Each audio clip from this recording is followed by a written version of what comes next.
नमस्कार विद्यार्थी मित्रांनो. आज आपण मॅन अँड एन्व्हायरमेंट या विषयावरती चर्चा करूया. एन्व्हायरमेंटल स्टडीज अंतर्गत विविध विषयांवरती आपण या माझ्या चॅनलच्या माध्यमातून चर्चा करत आहोत. त्या अंतर्गतच आजचा आपला विषय आहे मानव आणि पर्यावरण. मी डॉक्टर बालाजी लाहोरकर तुम्हा सर्वांचं माझ्या या चॅनलमध्ये स्वागत करतो. मित्रांनो, पर्यावरणासह शिक्षणशास्त्र, पेट परीक्षेसाठीची तयारी, मराठी भाषा या विविध विषयांवरती या माझ्या चॅनलमध्ये प्लेलिस्ट आहेत. कृपया आपण चॅनलला भेट द्यावी. प्लेलिस्टनुसार आपले आवडते व्हिडिओ निवडावे आणि पाहावेत. यासाठी आपण या चॅनलला सबस्क्राईबसुद्धा करावं. धन्यवाद. आजचा आपला विषय आहे मानव आणि पर्यावरण. The relationship between human and the environment is intricate and multifaceted, encompassing various aspects such as ecological balance, resource utilization, and the impact of human activities on natural systems. Today, let us study the overview of key points. मानव आणि पर्यावरण यांच्यामध्ये जो संबंध आहे तो अतिशय जटिल आणि बहुआयामी असा आहे, ज्यामध्ये पर्यावरणीय संतुलन, संसाधनांचा वापर आणि नैसर्गिक प्रणालींवर मानवी हस्तक्षेपांचा होणारा प्रभाव यासारख्या विविध पैलूंचा समावेश आहे. आपण याच बाबत असलेल्या काही मुख्य मुद्द्यांचा अभ्यास करू. मानव आणि पर्यावरण याच्यातील संबंध पाहत असताना सर्वप्रथम आपल्याला पर्यावरणीय संतुलन या विषयाकडे जावं लागेल. Ecological balance. बायोडायव्हर्सिटीमध्ये maintaining diverse ecosystems is crucial for the health of the planet. आपल्या पृथ्वीच्या आरोग्यासाठी वेगवेगळ्या परिसंस्था जतन करणे हे अत्यंत महत्त्वाचे आहे. Each species plays a specific role in its ecosystem. या पृथ्वीतलावर अस्तित्वात असलेली प्रत्येक प्रजाती ही त्याच्या परिसंस्थेमध्ये स्वतःची अशी विशिष्ट भूमिका बजावत असते. For example, pollination, decomposition and nutrient cycling. Pollination म्हणजे परागण, विघटन आणि पोषक सायकलिंग, पोषक द्रव्यांचं चक्रीकरण यासारख्या प्रक्रिया या विविध प्रजातींद्वारे घडत असतात. Interdependence.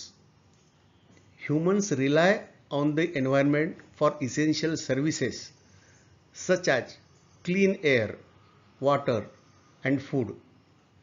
Disruptions to ecosystem can lead to significant consequences for human health and well-being. म्हणजे मानव हा पर्यावरणावर त्याच्या आरोग्यासाठी अवलंबून आहे. मानवी स्वास्थ्यासाठी मानवाला पर्यावरणाकडून स्वच्छ हवा, पाणी आणि अन्न यासारख्या सेवांची आवश्यकता आहे. हे सर्व मिळवण्यासाठी मानव पर्यावरणावर अवलंबून आहे. पण परिसंस्थेमध्ये येत असलेल्या व्यत्ययामुळे मानवाचे आरोग्य हे प्रभावित होत असताना आपल्याला दिसून येत आहे. मानव आणि पर्यावरण यांच्या संबंधाचा विचार करत असताना मानव संसाधनांचा वापर कसा करत आहे यावरही दृष्टिक्षेप टाकणं आवश्यक आहे. Resource utilization by man. Renewable resources. These include resources that can be replenished naturally over time, such as solar energy, wind energy, and timber. Sustainable management practices are essential to ensure these resources are available for future generations. म्हणजे सौर ऊर्जा, पवन ऊर्जा, इमारती लाकूड यासारखी जी नैसर्गिक संसाधने आहेत ती नैसर्गिकरित्या पुन्हा तयार केली जाऊ शकतात, पण यासाठी शाश्वत व्यवस्थापन शैली मानवाने अवलंबिणे आवश्यक आहे. भविष्यातील पिढ्यांसाठी जर ही संसाधने उपलब्ध राहावीत असं वाटत असेल तर त्यासाठी शाश्वत व्यवस्थापन म्हणजे सस्टेनेबल मॅनेजमेंट अत्यंत आवश्यक आहे. Non renewable sources, these sources such as fossil fuels and minerals are finite. जीवाश्म इंधन आणि खनिजे ही संसाधने किंवा यांचे साठे हे मर्यादित आहेत. Their extraction and use often lead to environmental degradation, making the transition to renewable resources critical. या नूतनीकरण संसाधनांचे अनूतनीकरण संसाधनांचे त्यांचे उत्खनन आणि त्यांचा वापर हा अतिरेकी पद्धतीने मानव करू लागला आहे. त्यामुळे पर्यावरणाचा ऱ्हास होताना आपल्याला दिसतो आणि त्यामुळे ह्या संसाधनांचा वापर कमी करून नूतनीकरण संसाधनांचा वापर वाढवण्याकडे आपल्याला संक्रमित होणं आवश्यक आहे. मानव आणि पर्यावरण यांच्या संबंधाचा विचार करत असताना मानवाचा पर्यावरणावर काय प्रभाव पडलेला आहे तो अभ्यासणं अत्यंत आवश्यक आहे.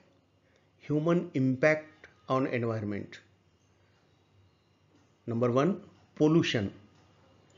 Industrial activities, agricultural practices, and urbanization contribute to air, water, and soil pollution.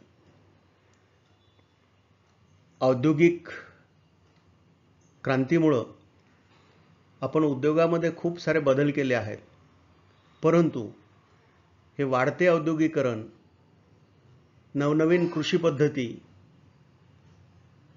आणि झपाट्याने होत असलेलं शहरीकरण हे पर्यावरणातील हवा, पाणी आणि माती प्रदूषणामध्ये आपले योगदान देत आहे. म्हणजे हे प्रदूषण वाढत चाललेलं आहे. This not only affects wildlife but also has direct and indirect health impacts on humans. आणि यामुळं, या प्रदूषणामुळं वन्य प्राण्यांवर तर इफेक्ट होतच आहे, परिणाम होतच आहेत, पण मानवी आरोग्य सुद्धा प्रभावित होत चाललेलं आहे. क्लायमेट चेंज, हवामान बदल. The release of greenhouse gases from burning fossil fuels and deforestation is leading to global climate change. जीवाश्म इंधन जाळणे, जंगलतोड यापासून जे हरितगृह वायूंचे उत्पादन होत आहे त्यामुळे जागतिक हवामान बदल होत आहेत. This resulting in extreme weather events, rising sea level and changing ecosystems. यामुळं हवामानामध्ये तीव्र असे बदल होत आहेत, समुद्राची पातळी वाढत आहे आणि परिसंस्था प्रभावित होत आहेत. तिसरा ह्यूमन इम्पॅक्ट आहे डिफॉरेस्टेशन.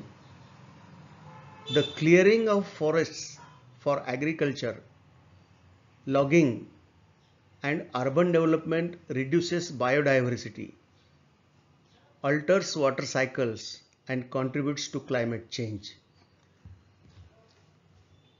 शेतीसाठी जमिनीचा वापर, जंगलातील वृक्षतोड आणि शहरी विकासासाठी होत असलेली जंगलांची सफाई यामुळे पर्यावरणातील जैवविविधतेचा ऱ्हास होत आहे.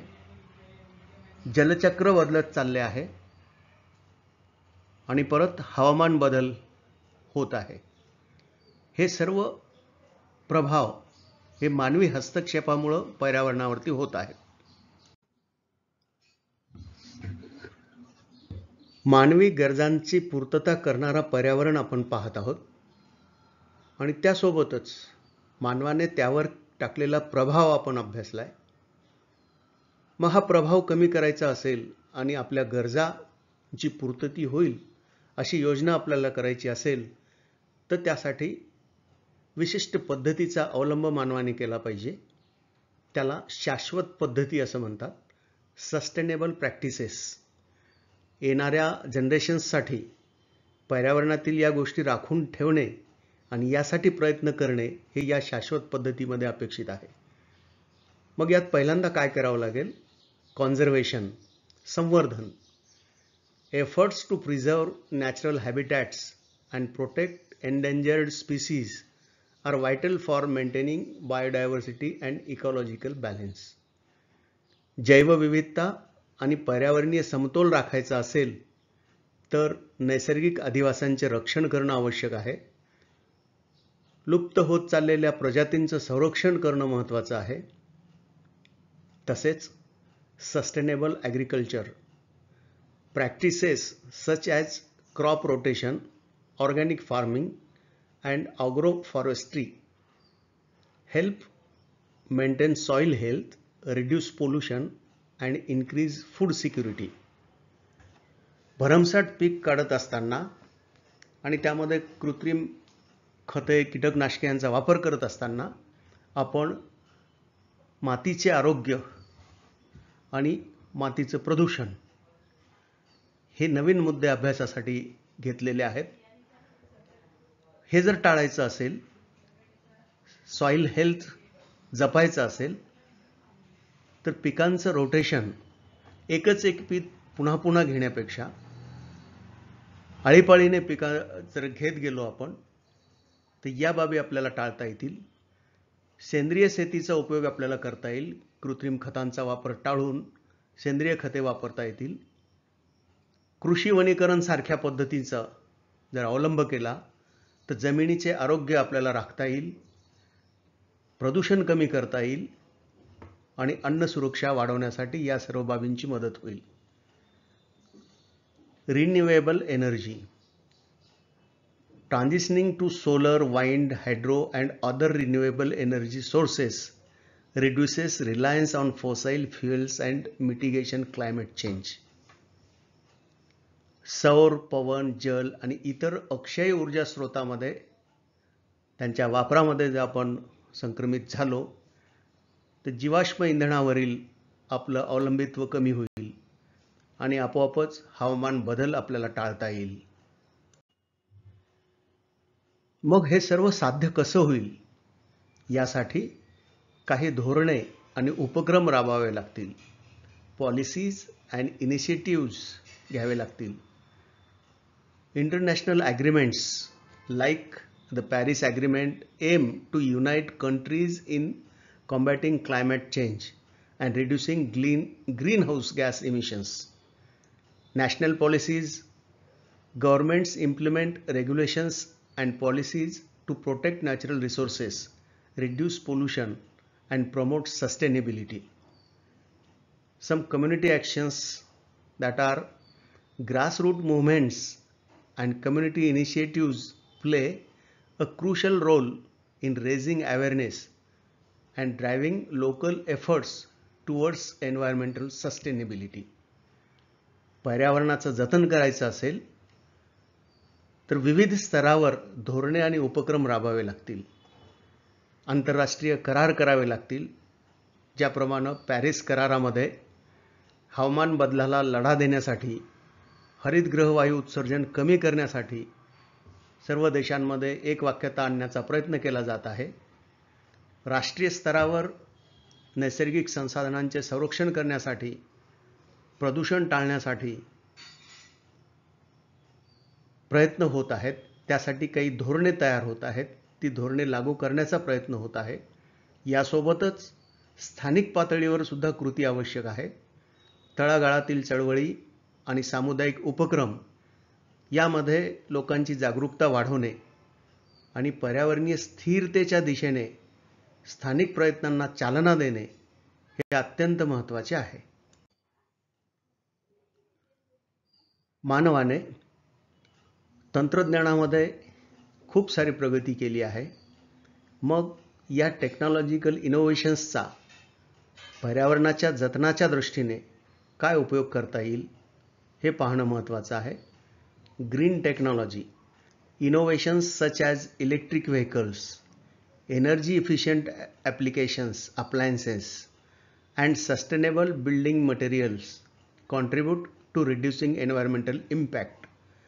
मानवाच्या हस्तक्षेपाचा जो पर्यावरणावर प्रभाव पडत आहे तो जर कमी करायचा असेल तर इलेक्ट्रिक वाहनांचा वापर वाढवला पाहिजे.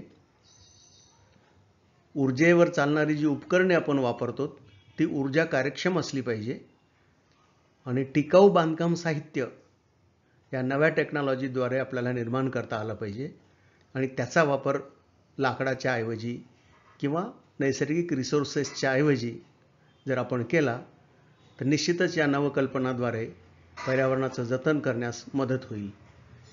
तसेच waste management, advances in recycling, composting and waste to energy technologies help manage waste more sustainably.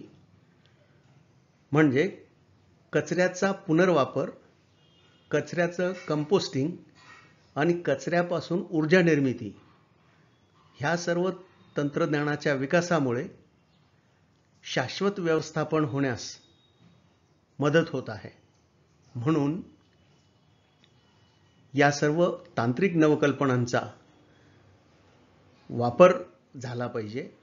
या कल्पनांमध्ये संशोधन झालं पाहिजे आणि अवेअरनेस निर्माण करता आलं पाहिजे. शाश्वत भविष्याची खात्री करण्यासाठी मानव आणि त्याच्या भोवतालचं पर्यावरण यांच्यामध्ये जे गुंतागुंतीचे नाते आहे ते समजून घेणे अत्यंत महत्त्वाचे आहे.